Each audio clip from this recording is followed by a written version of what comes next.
in our preparatory discussions for this interview was that even though I think a lot of us think we understand what we mean by mindset, we don't necessarily all have a common understanding of what a mindset and mindset management might be. So how about that as an opening salvo to the two of you? Sounds great. Thanks, Jeff. And hi, everybody. It's great to be here. I look forward to our conversation. So as Jeff said, we find it helpful to start with a quick activity. And what I'm going to do is I'm going to ask you to go to the URL that I just pasted in the chat window. Just click on that. And there will be a quick question there that I would love for you to answer. And then we can look at responses and reflect on them. Let me know if anybody runs into any problem. So we're taking a poll together, right, Eduardo? Yeah, we're just going to answer a reflection question through a poll. And Leslie, I don't see a share screen button. I don't know if you can look into that, but if we can't share it, that's okay. I can share some of the answers that we get. Okay, I did make you host. Look at the bottom, just bring your arrow to the bottom bar. It doesn't say share screen. Isn't there an option? No? No, it's okay. We don't, it's all right. We'll do without it. All right, let's see.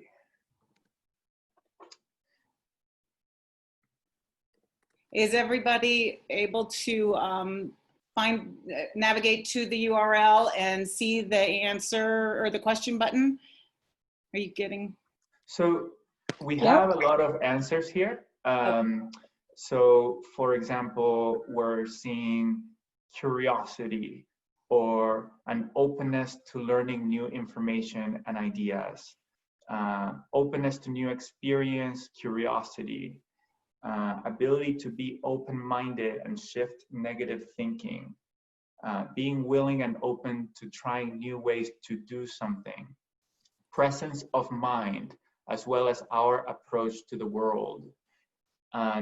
So we find that growth mindset is a term that is really easy, and Carol Dweck has talked about this a lot, is really easy to distort it into something else that we already believe. So another example here is, it says being wrong is a learning experience, not a failure. And what growth mindset is a perspective about the nature of human beings. Is when we see human abilities or qualities as changeable, as malleable.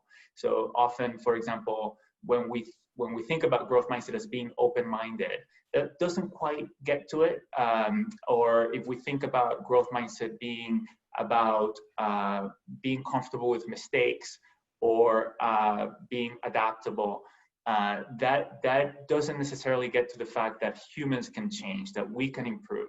And what the growth mindset research shows is that when we see ourselves and other people as able to change and improve, change ourselves, not just what we do, then there's a lot of kind of psychological benefits that come from that. So a growth mindset is the understanding or the belief that our human abilities and qualities can change. And we usually have that view of certain abilities and qualities, and a fixed mindset about other abilities and qualities. Like, for example, I think that my height is pretty fixed as an adult, so that's a fixed mindset about height. I might have a fixed mindset about certain things and a growth mindset about other things. And when we have a fixed mindset about some things, or we are in a growth mindset about some things, that usually leads to a self-fulfilling prophecy. So if we don't improve, sometimes the reason is that we're in a fixed mindset and we can't improve, and sometimes that belief is not grounded on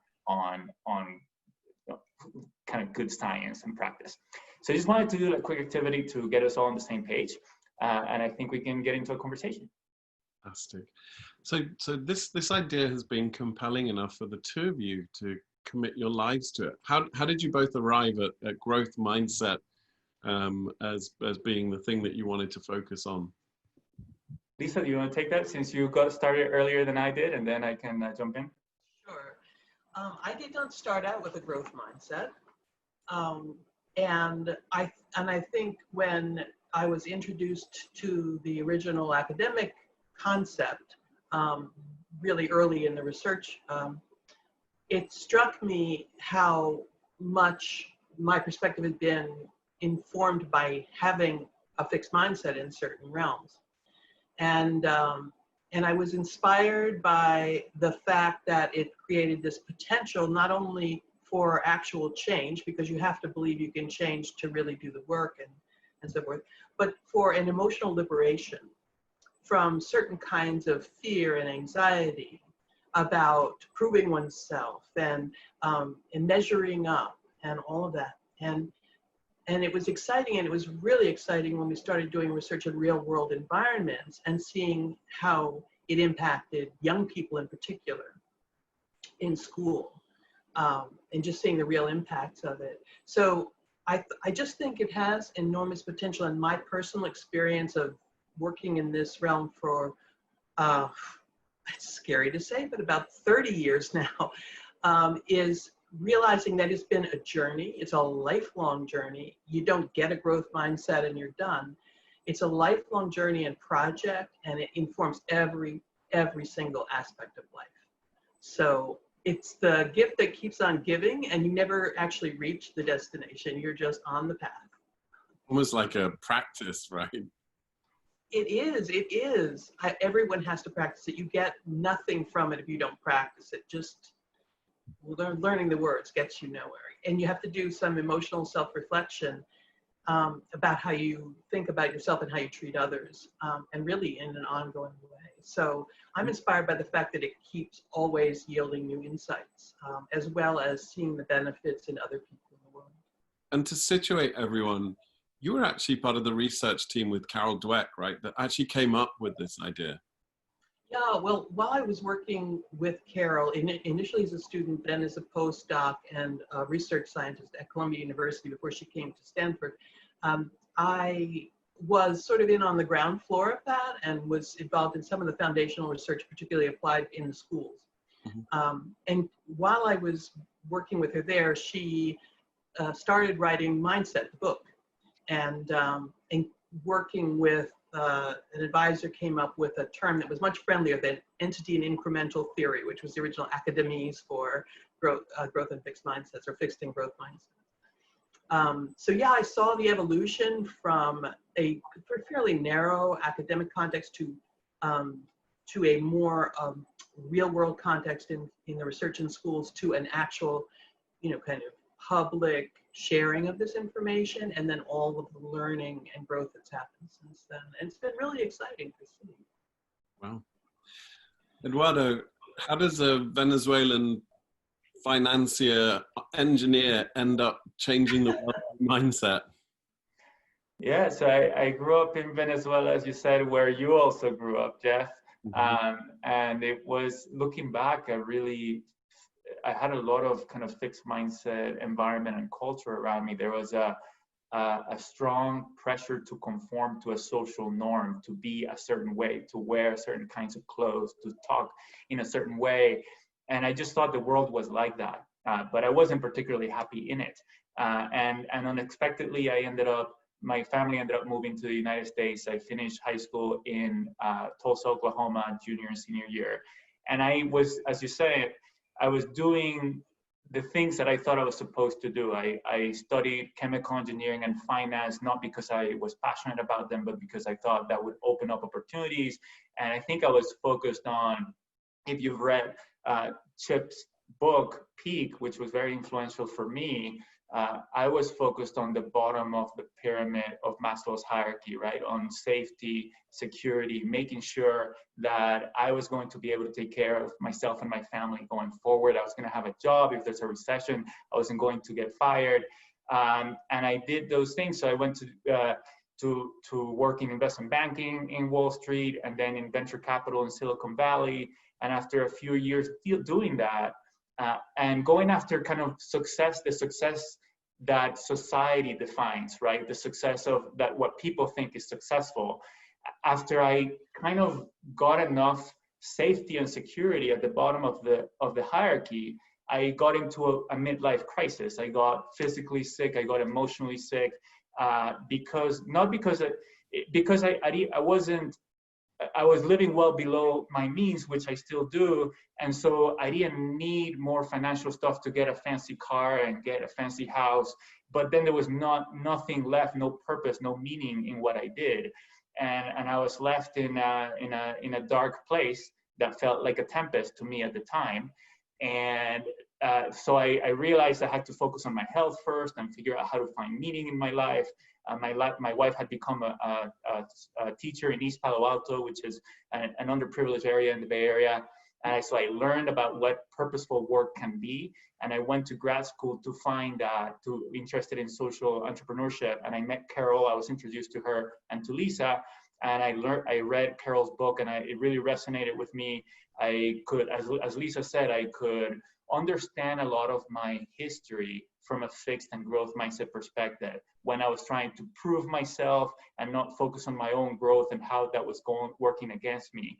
And so because it was really powerful for me and how I was getting in my own way in my past, and how I could think differently to be more successful as life, successful meaning pursuing happiness, fulfillment and appreciation. And I got clarity about what's important to me in my life and how to go about it. So then I partnered with Lisa and Carol to bring this work out to the world, and that's what we've been doing for the last 13 years. And you guys work with school districts, with all kinds of agencies, but you also work with businesses, right, to help them sort of shift team mindsets, individual mindsets. Is that correct?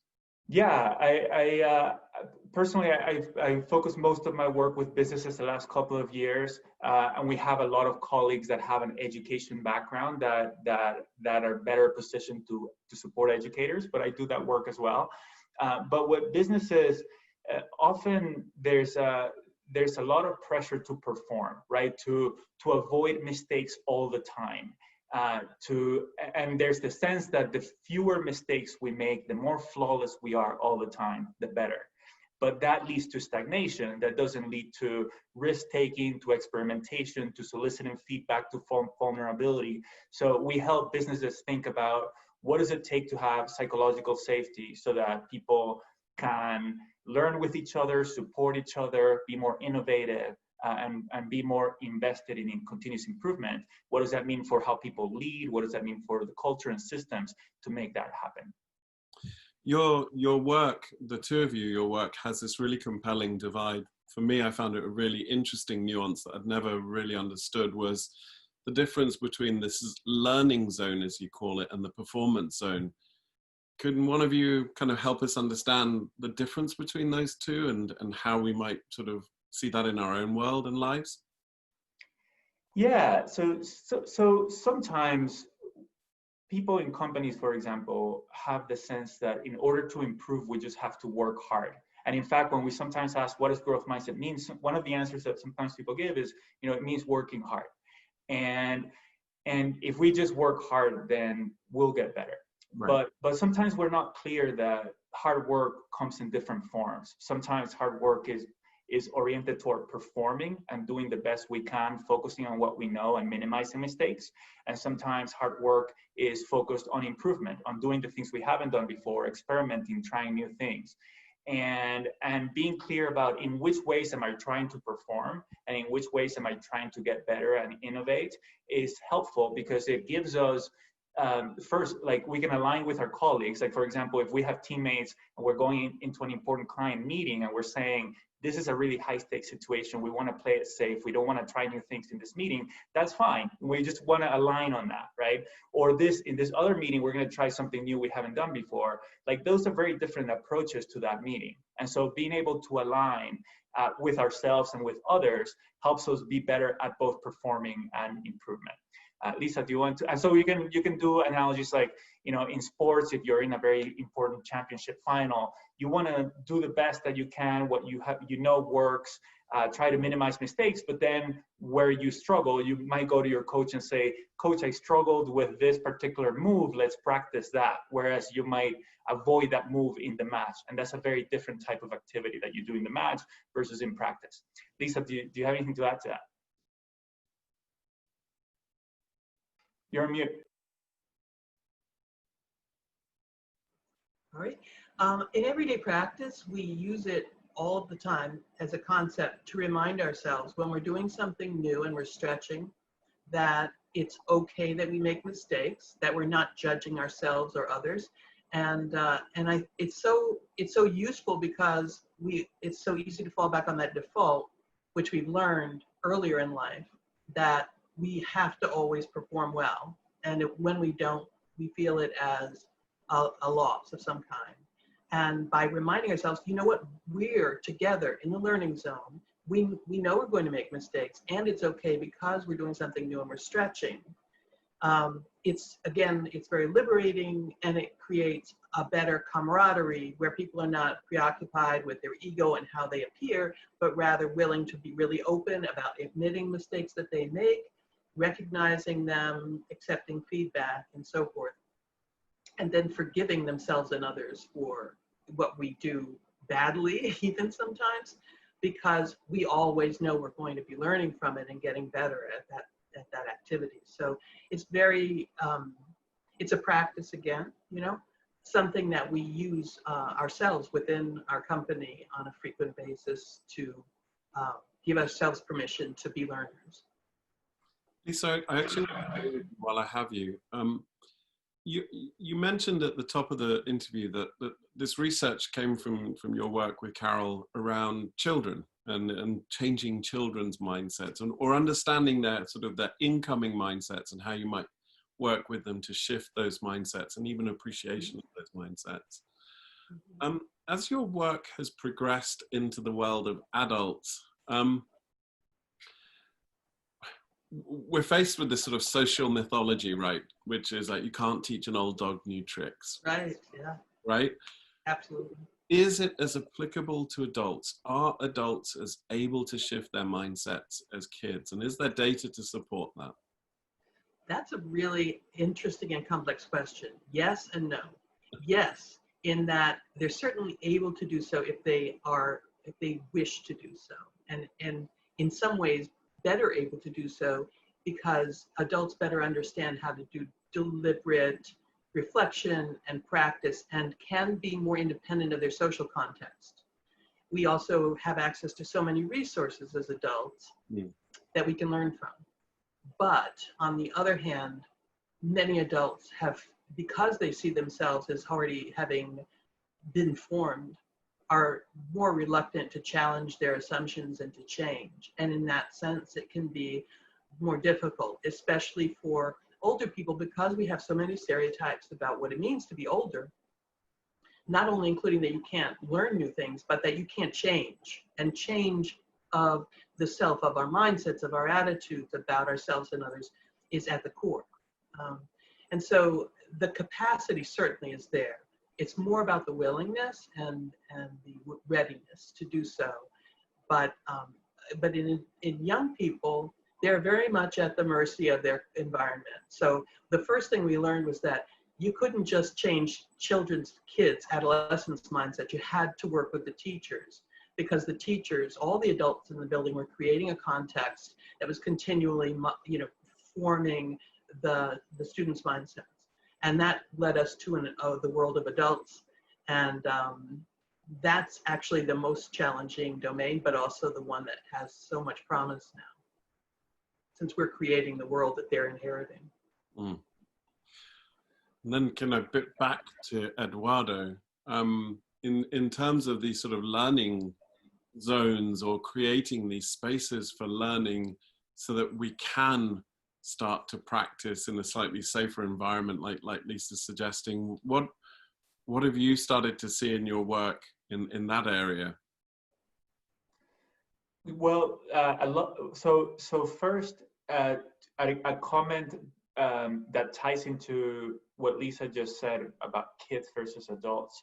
We see a similar pattern in companies where the new employees, so if you ask all the employees, all the staff of the company about how safe they are or they feel to be vulnerable in front of others and to basically behave like learners, like ask for feedback, for example, the people who feel least safe are those in the middle of the organization. So the ones that are joining the organization feel safe because it's expected that they're going to be learning a lot.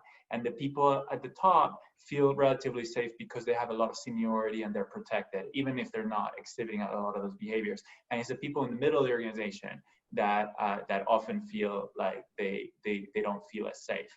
But organizations can create an environment where the people with highest social status are those who are the most effective learners, who are modeling those learning behaviors, who are curious, who are asking questions, who are experimenting and sharing the results of those experiments, who are talking about what they want to improve and asking for people's feedback along the way to support their progress, who are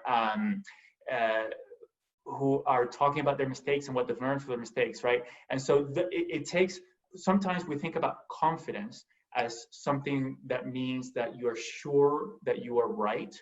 But in a growth mindset for us, confidence is confidence that you're doing what makes the most sense to grow the most and to perform the most in the long term. And that doesn't mean that you're sure that you're right. It means that you might be wrong and that you're confident enough to be vulnerable in front of others.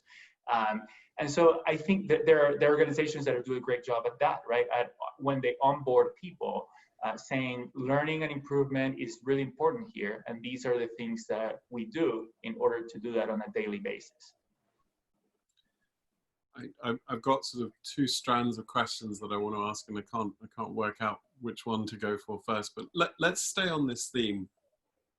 I think what I'd love to explore a little bit is you reference this idea of the performance zone being somewhere where you have to be on point. You're doing your job. You're being your adult. You're doing your thing. Okay, and then this sort of learning zone.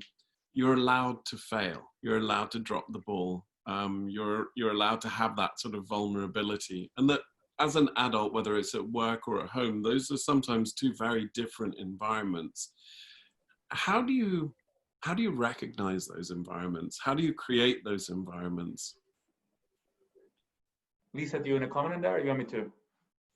I think for me, even the performance zone can also be a learning zone, because I always have two lenses on a situation. Let's make the most of this and do the best that we can and try. And let's also keep our minds open to the possibility that we learn a great deal from trying and even failing in that context. So there are certainly higher stakes situations where you really hope you don't fail, but it's never the case that there's no learning to be had, in my experience. But I do think that when there's something material at stake that's important to you, starting out with an intention and being explicit about it, we're going to do the very best we can, but also allowing for the fact that success is never guaranteed, and that whatever the result is does not reflect upon your innate ability, your value, your capacity.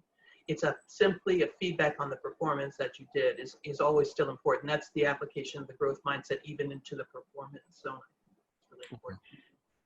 Yeah, to build on that, so I think I totally agree, and I say that in the performance zone, we will never be perfect. In a growth mindset, perfection doesn't exist, because if we can always improve, it means that we can't ever be perfect. But so we are humans, and even if we're trying our best, we can always reflect and further improve. Also, sometimes we kind of blend the performance and the learning zone together. Like, for example, if I am doing a presentation, I might, it's high stakes, I might do the best I can, but I might work on a specific thing, like looking at people in the eye or something like that. So I'll be working on a specific thing, even though I'm trying to do a good job overall. But for me, the learning zone strategies, the most powerful ones and easiest to sustain, I think, come down to habits and systems and structures. So, for example, there's a concept that I deem to be really important that I call STEM habits. And STEM habits are habits that are stable, that don't change, that enable other habits to form. So, for example, when I first turn on my computer every morning, I open up a document that has some reminders to myself. It has my strategic objectives, but it also has reminders on what new habits I'm trying to form. So that means that I'm always working on a new habit, and I have a way to remind myself of what that is every morning. And so when the new habits become automatic, then I switch the habit in the document, and I'm just always working on a new habit, right? Or we can use our calendar for reflections, every week or every day, or our commute back from work, or certain things that we want to be thinking about, what went well, what didn't go well today, what I'm going to do differently next time. Or that can happen with our teammates on a regular basis.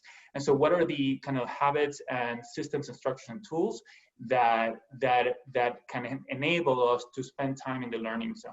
Another example is when I see an article or a video that I want to read or watch.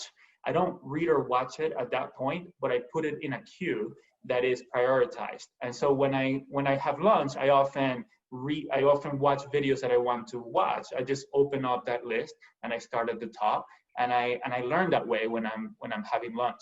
Or for the articles, I use an app called Pocket, which can read the articles back to me. So if I'm walking the dog or going for a run, I can listen to a podcast or an audiobook or read an article. So what are kind of those things that we do on a regular basis that can help us continue to learn? What's the role of the mentor in that learning zone? Of the mentor? Mm. I think it can be different roles. Lisa, do you want to comment on that, or you want me to? Go and I'll follow up. Yeah. So I think mentors or coaches can take on different roles depending on what you're trying to improve. In certain areas, coaches are experts on how to improve at a very specific thing, and they can guide you on what to practice or how to practice it. So if you're thinking about, certain sports or certain classical music instruments or singing and ballet, domains where there's a lot of knowledge about how to get better at something, and they're domains where performance is very objectively measured. Like leadership, for example, is something that is not very objectively measured. Like who's a better leader than somebody else, and how you become a better leader is something that a lot of people have a lot of different perspectives on. And so the role of a coach in a situation like a leader versus a situation like tennis is different. And so in other situations, coaches can be more asking questions, helping the person reflect, right? Think and kind of help us gain the answers from within ourselves and kind of reflect and make connections. So those are some thoughts that come to mind. What do you think, Lisa? I think that as a mentor, it's very important to practice a growth mindset and model a growth mindset, and to encourage reflection in your mentee about the ways in which they're helping themselves or not by applying a growth mindset to what they're doing. I had one member of our team who had an epiphany, which I actually thought it was funny because I thought it was something I assumed that was known, but at one point I was giving some tough feedback, but in a friendly way, and she took it very well, but she said, something that reflected to me that she was feeling, it was reflecting on her and her capacity and her ability. And I said something to the effect, she says, of it's not about you, it's about the work. And she actually has repeated that many times to others as being a moment when she had a real epiphany. Mm. And, so I think we need to model that when we mentor someone. I'm not judging you, this is not about,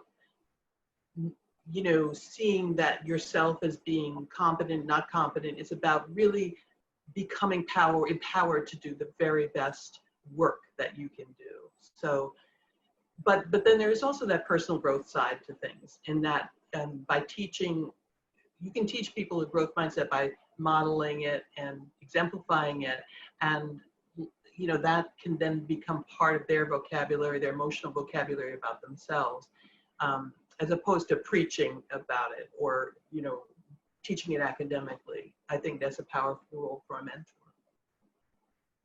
So we've talked a lot about individuals and individual mindsets. And so, what I'm hearing is there's this kind of learning zone where you get to create conditions to fail. And there's this performance zone where culturally you can even spread that into that performance zone, you know, where you can be more vulnerable and so on.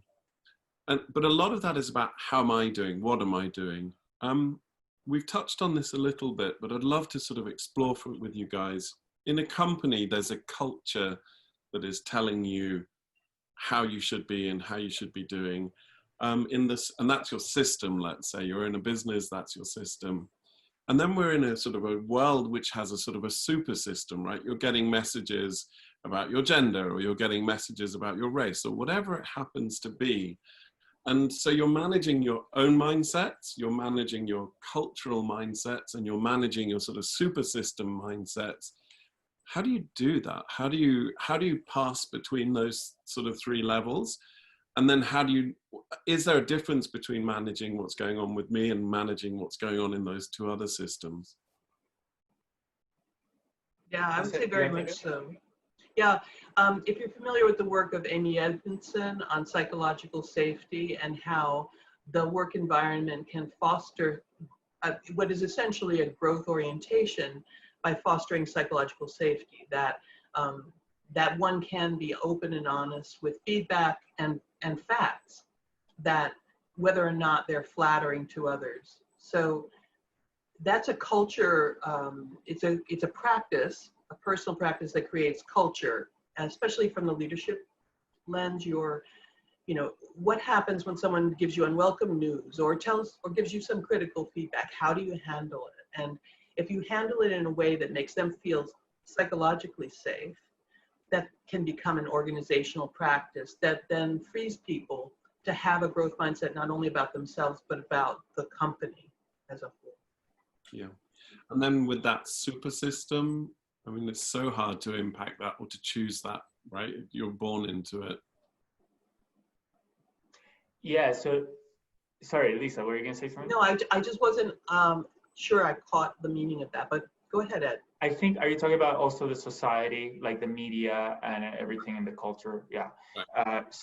So I think, so Pat Whitty in the chat window wrote, how do you coach someone to examine their mindset and be willing to go through the pain of changing it? And I think, so this is at the individual level is the question, but whether it's at the individual level or at the team organizational level, and we can talk about society also.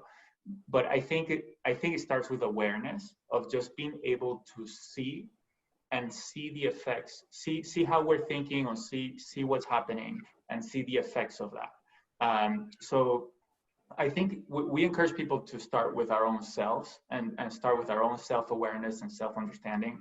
And so, for example, for me, when I'm working on trying to become more aware of something, like, for example, my fixed mindset, right? I think that's a wonderful thing to do early on in this work, is to work on being able to catch ourselves when we're in a fixed mindset and notice how it's affecting us real time. So that as we're going in the day, we're having a conversation, I say something, and I realize, oh, that was fixed mindset. Like I realized at that moment that I'm in a fixed mindset. That's a really valuable thing to do and a foundational in this work. But it's really hard to get there. But if I'm going to work on that, if I want to get to that point, then what I would do is I have that STEM habit, like where first thing in the morning, I remind myself of what I'm working on, right? So I remind myself, I want to be able to catch myself of when I'm in a fixed mindset, and that's what I'm working on until I get there. And so once we are able to catch ourselves, okay, I'm in a fixed mindset and that's preventing me from better listening or from asking questions, then we become aware that our thinking is getting in the way of our goals, right? And it's getting in the way of our relationships. And that's an important step to then be able to say, okay, I want to change, right? I want to change because I see how it's not working for me. The same thing happens in an organization. When we do work with leaders, you know, they're doing the best they can to help their organizations, and they're encouraging everybody to work hard. They might be encouraging everybody to be flawless and to avoid mistakes always, and they're not seeing how that's getting in the way of innovation and continuous improvement. So becoming aware of how what we're doing, what effects it's having, is a really important step, you know, early on. I think that when you talk about the broader society of culture, the media, and all of that, what often happens is that there's a lot of fixed messages. There's growth mindset messages and there's fixed mindset messages that we hear throughout our lives. And what often happens is that early on, we develop a perspective about the nature of human qualities and abilities. Some abilities are fixed, some are malleable, and then we notice what confirms our beliefs, right? And we kind of discard what doesn't confirm our beliefs. So we don't change our beliefs because we're not realizing kind of what we're not questioning our beliefs, right? So what we can do is reflect and frame the world around us so that we can explain it in a growth-minded way. Like, for example, somebody said that schools are a place that have a lot of fixed mindset structures, but and there are things that we can control as a teacher in a classroom or as a principal in a school that we can change, but there are things that we can't change. But what we can do is we can frame things in a growth-minded way so that people make sense of those structures that are fixed or that tend to be fixed in a way that supports a growth mindset. So again, just to sort of play back a possible thing that I heard, you have to notice your own fixed mindsets as you're working through life and have these STEM habits, which are these kind of daily practices or weekly practices that allow you to address those mindsets and process them.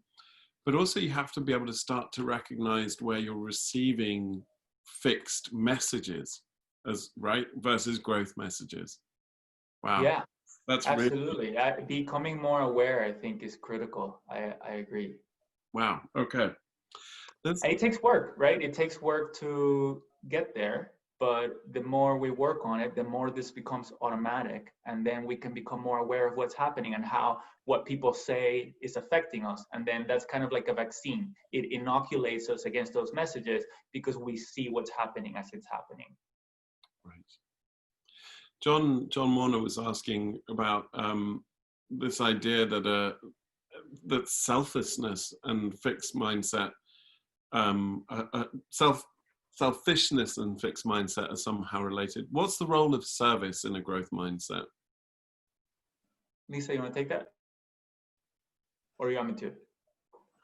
Well, I just would say that it is so rewarding to help people grow as opposed to being in a position of evaluating and judging people, that when you practice growth mindset in that mentee relationship or in a leadership relationship, it's more fulfilling by far than when you're practicing more fixed mindset thinking. And so, you know, it's its own reward, and therefore it's self-reinforcing in my own experience and that of others I've known. Yeah. Go ahead. I would add that, so in our work, we place growth mindset as within a motivational framework as part of other mindsets that lead people to be motivated and effective learners. And one of those mindsets is the belief that what we're doing is meaningful or valuable or relevant. So just because we're in a growth mindset is not going to make us want to do something or get better at that thing. We also have to believe that that thing is worth putting improvement-oriented work towards. So that's one connection. Another connection that I wanted to mention is that sometimes when we are struggling with something, we are trying to do something and we're failing, and we try again and we fail again. One thing that we can do is change our strategy to try to improve at that thing. That's we often try to keep doing the same thing that's not working, but we need to change what it is.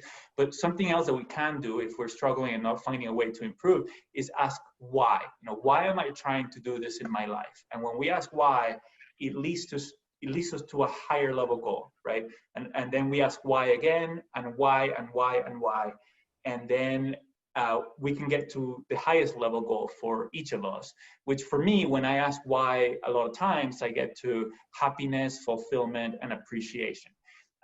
So when we ask a lot of what, first we want to be most resilient and most growth-minded about the highest level goals. And sometimes we want to give up and not be resilient on the low level goals in service of the high level goals. But I think that when we ask why, we often get to the insight that serving others and contributing to other people's lives improves our lives and is a very rich and interesting way to live. And so when we try to get better at living, so a growth mindset about living better, I think we get to a connection to contribution and service through getting better at living. I would just add one thing. There's a great comment in the chat, if I may, from John Warner, saying that delving into the mindset work at the Arbinger Institute, where they usefully suggest that growth mindset is heavily correlated with external selflessness and fixed mindset with self-centeredness, and asks what are our feelings about this thinking. And it reminds me of the fact that in a fixed mindset, one is generally in a self-protective mode, always on guard for risks and threats. And that focuses one on oneself, a la the, this is about me, not about the work mindset. When in the growth mindset, because it creates a sense of liberation from that fear, and rather a positive aspiration for growth, it positions you to be less focused on the self in general, less focused on whether or not you're succeeding and winning and your competitive, needs in relation to others, and thus freer to be altruistic. That is a fantastic place to pause. I just want to sort of reflect back to you both that you set up the Academy with people receiving a certificate in mindset management at the end of their week.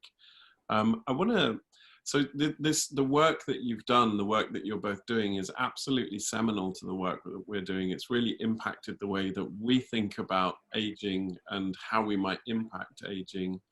I want to invite Chip onto the line. I know that you're in there, you're out there somewhere, Chip. I am here. Oh my God. Well, I'm not ready for prime time. You always surprise. are. Okay. Hi.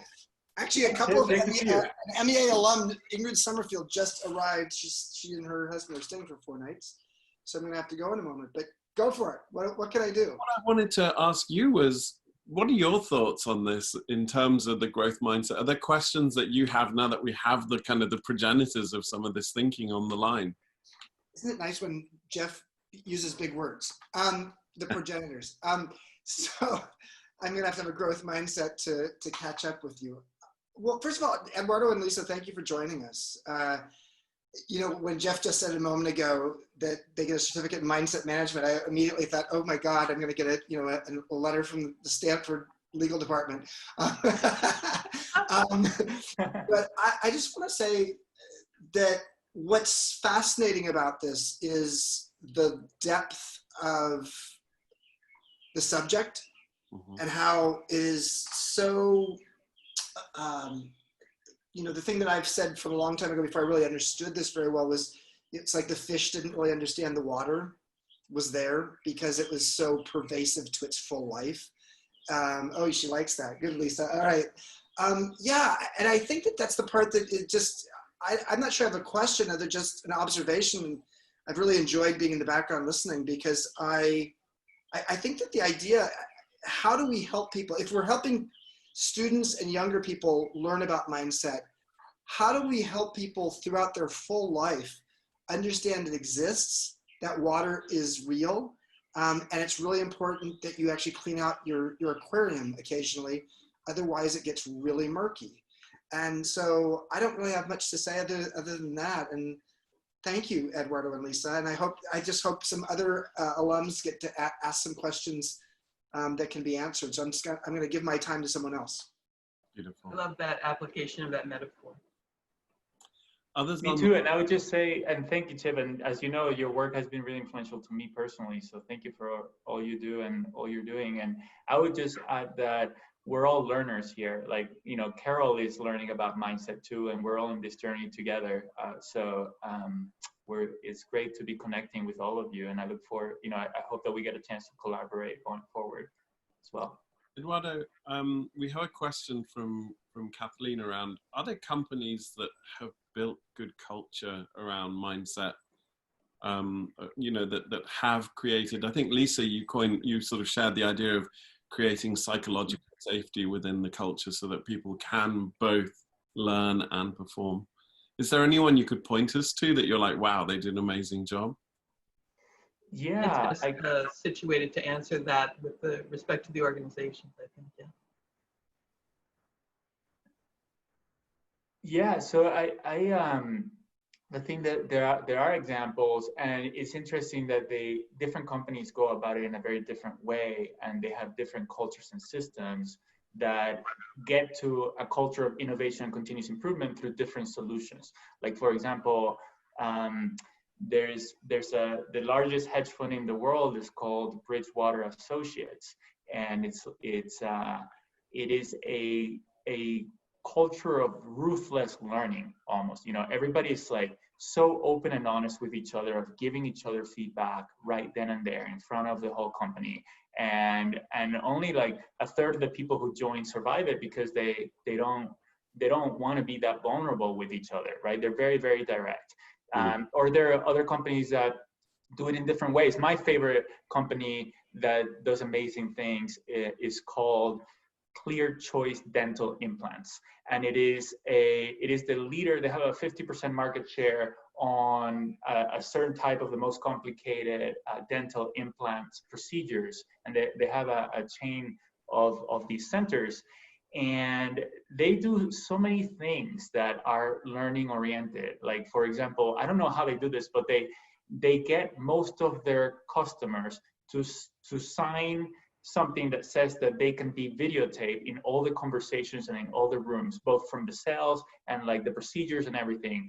And each person who serves them can watch the videos to reflect on what they could do better. They can ask other people for feedback. They have systems that make it easy to do that. But the videos can only be used in a formative way to give constructive feedback, not in an evaluative way.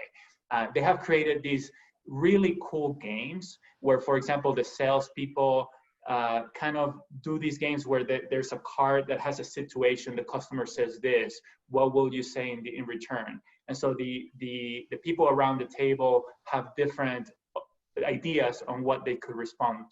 And somebody kind of, the person with the card picks the answer they like best, and they kind of play in a fun way in terms of continuing to improve. Or they have lots of things. They have simulation rooms where they can role play and get feedback from each other. So there are definitely some great companies that are doing learning oriented work for sure. Can we go to the room? Is there anyone else that has questions that they want to ask? Leslie, I've got you up first. Hi, Eduardo and Lisa, thank you. So I just wanted to tell you, I just learned about this growth mindset just in the last 2 months. And I signed up for a Spanish class online through our community college. And it was actually part of the curriculum in our textbook, which I thought was really cool. And so there's a way that it's reaching thousands and thousands of students where they're starting you out when you're learning a language saying, oh, here's the mindset, and it sets you up so that you thought that you knew that you could be successful if you weren't sabotaging yourself. So there's a really broad way that it's being used. And so then I guess I just wondered about the negative voice. So, if you're in the positive or you're in the growth mindset and you're going, okay, by the way, I got an A+, so maybe it worked. But, still there are moments when you're in that growth mindset, and then those little voices in the back say, oh, they kind of trip you up. So I wonder how you deal with that. Thank you. Gracias. Carol has a practice she discusses in some of her writings where she names her fixed mindset. And whenever, and one of the things she said is that you want to recognize that person has your best interests at heart. They mean well. That fixed mindset entity is actually trying to help you. They're just really misguided about the best way to do it. And so if you name that, that fixed mindset and then argue with it when it is giving you those negative messages, she finds that very helpful, which I think is really cool. You almost personify it. Mm-hmm. Exactly. Yeah, and I think that's an example of self-talk, and so we call that the fixed mindset persona, and it's a fun way to say, hey, you know, Diego just came in here and is, you know, I'm in the Diego persona right now, right? And so I can see what's happening. It creates a little bit of distance so that I don't take it as personally. And when I can tell my colleagues, hey, or when I can tell a colleague, hey, you know, did Katie just arrive? Is that Katie talking? Like it creates a little bit of distance so we can talk in a fun way about what is happening. And that's one way. But other ways are just kind of self-talk of, hey, you know, what's happening right now? Is this really fair? You know, what can I do differently? Because sometimes, for example, what is happening that is getting us into that fixed mindset thinking can be, for example, when we compare ourselves to other people. And often we see people who are much more advanced, who've been doing this work for a lot longer, and we didn't see their process to improve. And all of a sudden we feel less capable, and it's putting us in a fixed mindset. So we can remind ourselves, hey, you know, they've been at this for a long time. I'm in this process, I can get better. And if we can go back to, I can get better, as opposed to, here's my comparison of me to somebody else, it can help us get into a growth mindset. So strategies like that in terms of how we talk with ourselves. Yeah. I want to finish. A couple of people, most recently, Laurie Schwambeck, have asked, how do you keep a growth mindset in the face of stress? So, for instance, right now in a time of COVID, I know for myself, Bob Waxman in a couple of talks back was talking about that kind of cycle where you're up and you're down in this time. How do you manage your mindset in such a stressful time? Of course, this is when we need it the most, right? Because we have to remain flexible, we have to remain adaptable, and to be able to let go of our preconceptions about who we are and what role we play in the world is a key to being adaptable. But it is true, and it goes back to what Ed said about the hierarchy of needs, that when you're under a great deal of stress and threat, you start focusing on, how do I just maintain safety? How do I maintain sufficient resources to keep going? And so that is a stress on the kind of thinking that enables you to take risks, because you're really not in a risk-taking mode.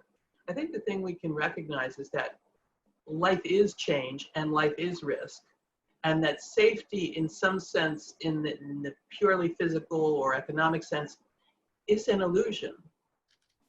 And in some sense, we have to accept that and ride that wave. It's not easy, but having that growth mindset will make you much better able to ride that wave. And we're not going to have a choice. Pandemic aside, just life does that to you. Aging, changing circumstances, family issues, anything can do that to you. And I would add that first, there are what we call fixed mindset triggers, which are the things that tend to put us into a fixed mindset. So stress is an example of that. Receiving feedback might be another example, or seeing somebody who's really good at something might be another example. So becoming acquainted with what those fixed mindset triggers is helpful. Knowing that stress puts us in that place, right? And then what we can do, like if we're in a stressful place, I might breathe deeply, right? Or I might reframe my emotions to mean something else. But the other thing I would like to mention is, you know, when Chip was the CEO of Joie de Vivre and he was going through a really tough time, it felt like a tempest. It felt like the worst thing that could happen to him, I think. A lot of really great things came out of that, right? This wouldn't happen. This wouldn't be a reality right here, this group of people coming together, if Chip hadn't gone through those tough times. And I think that when we go through tough times, I remind myself that it might feel like a really, really hard time, but that it is also an opportunity that can get me to a better place, because I've also lived that. And I think that's also helpful in these times of crisis. I think that is a beautiful place to end. Leslie, I'm going to hand it back to you, and we are almost bang on time. That was wonderful. Thank you both. Thank you, Jeff. Really fun. Thank you. Yes. So It like, there were so many times I'm like, anyway, great, thank you. I just have one final announcement just to make before we jump off the call, and that is get ready for the big reveal tomorrow. You're gonna get an email from Chip about the whole new rebrand and website that we are launching tomorrow. So that's gonna go live. Keep an eye out for in your inbox for that. And again, so great to see everybody. Miss your faces, and it's good to see the smiles. So thanks for being here, and mark your calendars for August 4th. I think, Jeff, is our next Mastery Hour. So love you guys. Thank you. May I just say too that the comments were wonderful, and if there's any way that you can share those, it would be very helpful, because of course I wasn't able to really keep up with all of them throughout the entire session. Yeah, we can share those. They, I will. Oh, lots of thank yous from everybody. So, and there were a lot of great links. So yes, we can share those. And we will, the recording goes up onto our YouTube channel. Laurie, we'll share that with you. We'll share the link with you. Yeah, and the event schedule will come out on a monthly basis. We're recruiting people to speak, so we'll tell you who's going to speak next month in the next week. Awesome. Okay. Okay, everybody. Bye. Say goodbye. Thank you so much, guys. Bye. Bye. Thanks, Jeff. Bye. Thanks, Leslie. Bye. Bye. Bye, Jim.